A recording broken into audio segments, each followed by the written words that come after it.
Hi everybody, and thanks so much for tuning in to Rise, Rain, Rule. My name is Rebecca and I am your host today.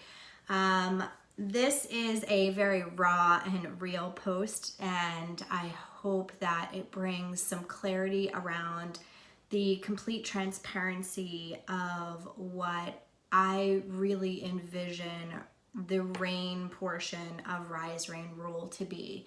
And I feel that the best way for me to communicate that to you guys is to tell you a little bit more about my story and where I'm from and how I wound up here on YouTube, so that you guys can actually understand the space that I'm coming from.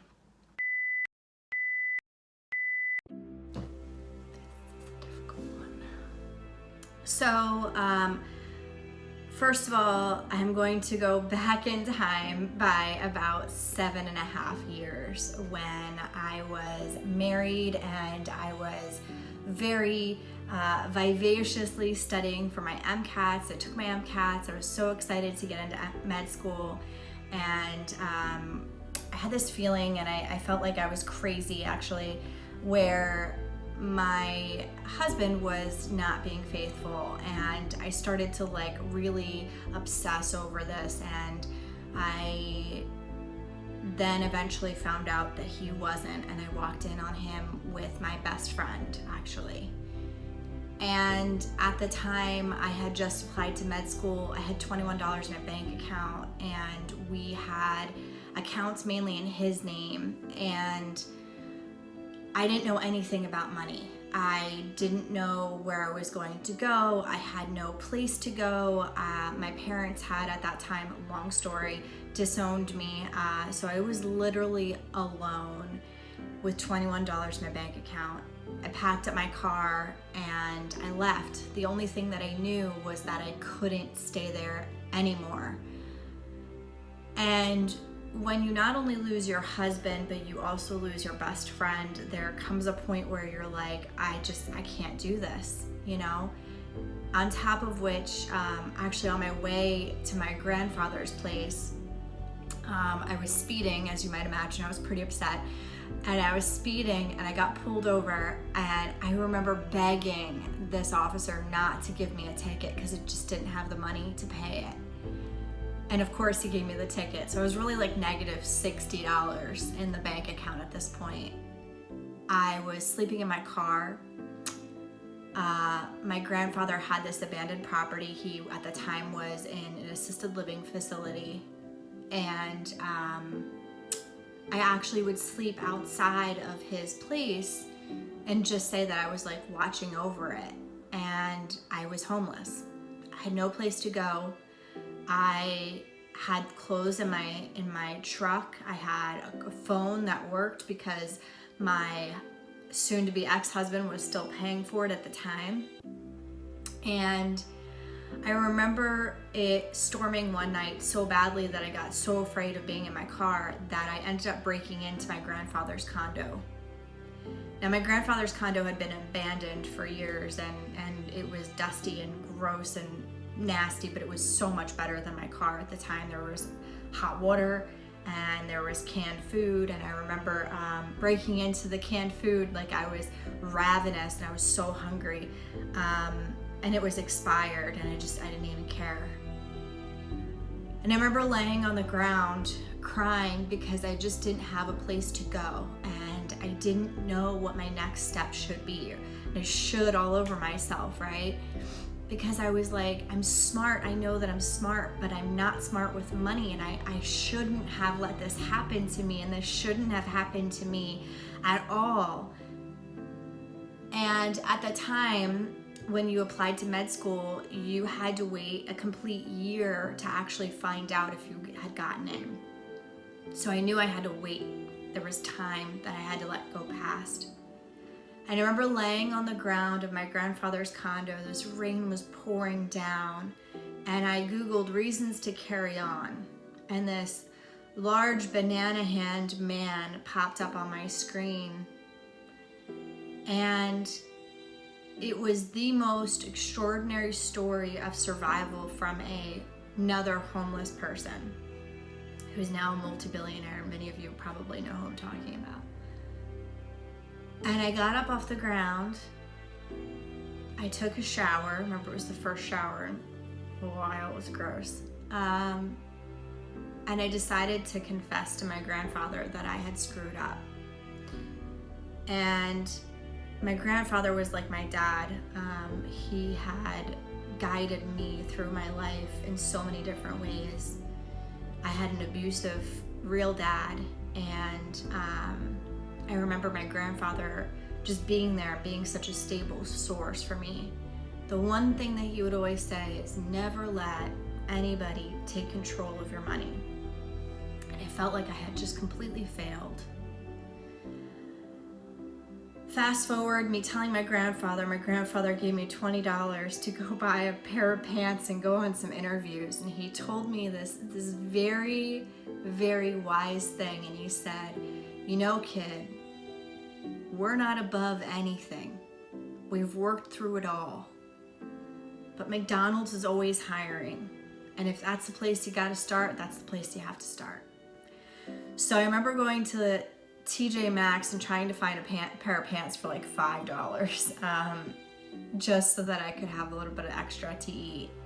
And I had been working, sales stuff over the weekends to make like some money here and there just to kind of scrounge by. And I got a call from a financial institution, and I remember thinking, this is the weirdest thing. Like, do they even know I'm like the worst person to be in finance? I'm homeless. I lost it all.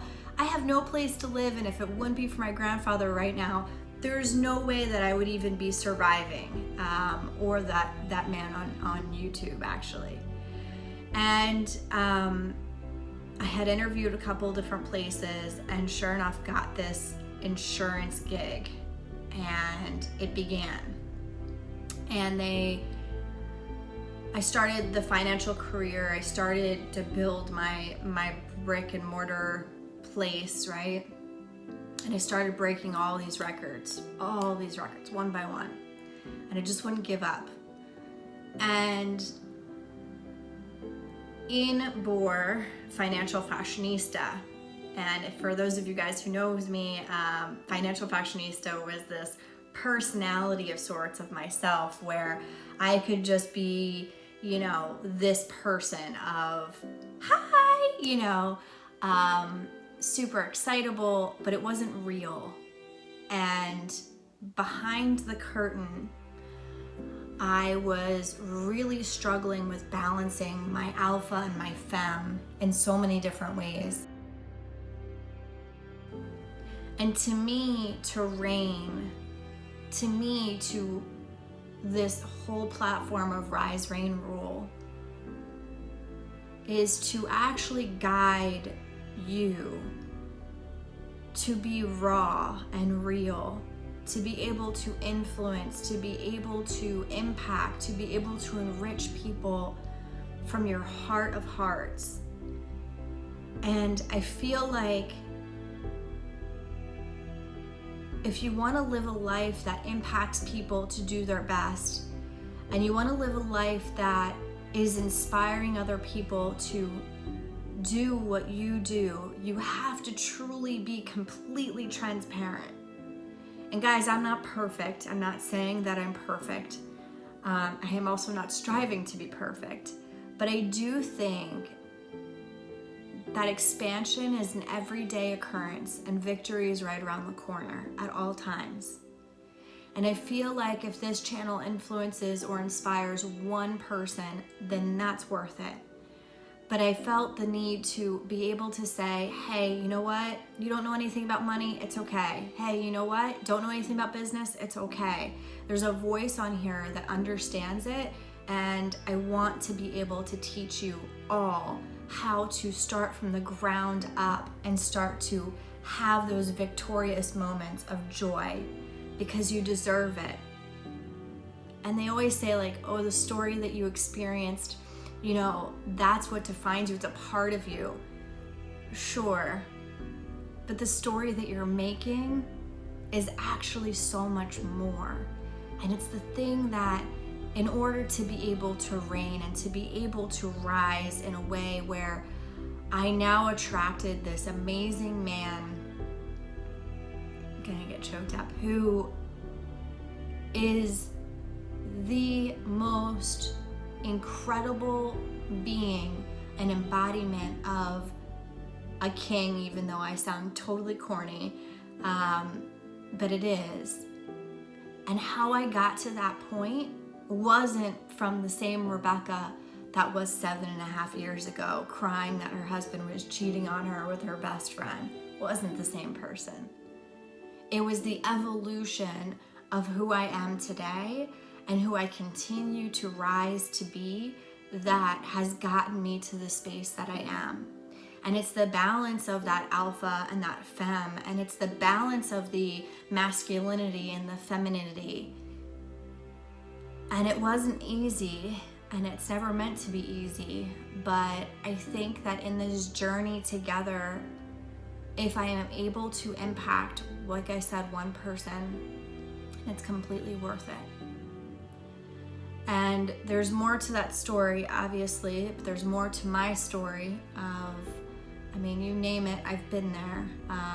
I've been molested, I have been assaulted. I don't wear those things as badges of honors. I wear them as, okay, I am able to rise and I am able to endure. And I am so grateful, even though it sounds totally weird, I am so grateful that I burdened those burdens and many didn't, because I know that I was strong enough to handle it. But knowing that you are enough, knowing that you are able to be enough, and knowing that you are able to rise and that others have been in your path and been in your shoes, knowing that they are out there to be able to support and encourage you makes the biggest difference. And trust me when I tell you, I have searched for friends high and low, near and far, and they are very difficult to find. But when you find them, even if they're digital, makes the biggest difference in your life. So if I can be a friend to you, if I can be a mentor to you, if I can be just a person that you hear rant occasionally, I don't know, or mess up or fall on her face occasionally, which totally is gonna happen because I am totally a klutz. But I'm honored and I am humbled to be here. And I am so grateful for this journey, and I'm so excited to share so much more with you guys. So thank you so much for tuning in. I appreciate each and every one of you. Rise and reign.